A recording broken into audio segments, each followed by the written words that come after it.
我一直有一个支教的梦想，我想走进甘肃，走进一些西北的省份，去看一看那边的小朋友，他们到底是什么样的一个生活状态。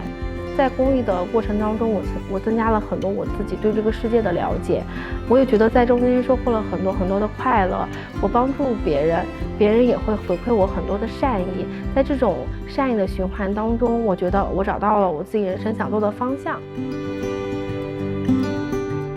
我是胡晶晶，我是一个从事社工，现在跨界做面包主理人的一个女性。在我很小的时候，我其实是一个留守儿童，在这个过程当中，我其实是感觉到很孤独的，包括是我的老师还有同学都会觉得我是一个很内向的一个人。在2008年那一年的时候，我记得我上初二，电视上就放了汶川地震的一个视频画面，那时候我印象很深刻。当时新闻联播里面讲了，有很多的专业队伍进入了汶川，他们去做了一些心理帮扶。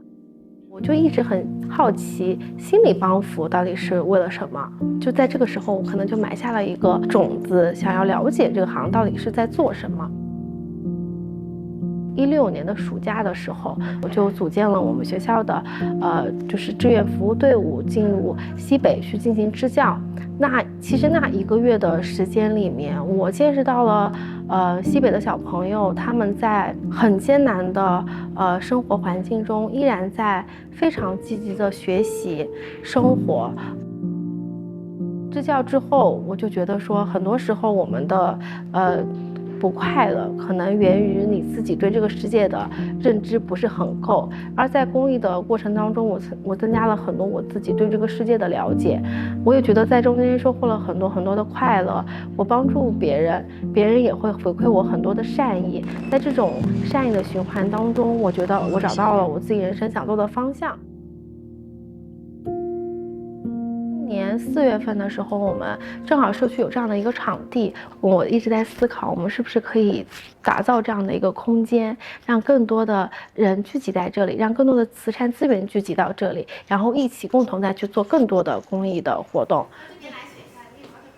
我们就制定了这样一个1折面包的一个暖心计划。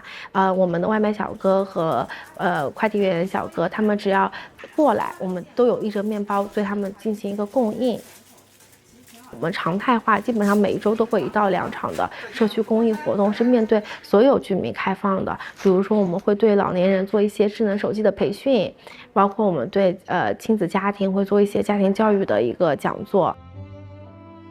我们曾经有一个小朋友，他也跟我一样是一个留守儿童，他也很内向，就是基本上能参加社区活动的时候，他就是不讲话，一直在很边的地方坐着。那段时间里面，我们就会一直鼓励他，然后给他创造更多的机会，比如说让他多去发言，多去讲一下自己内心的想法。大概有个3、4年的时间，他从大班到了3、4年级的时候，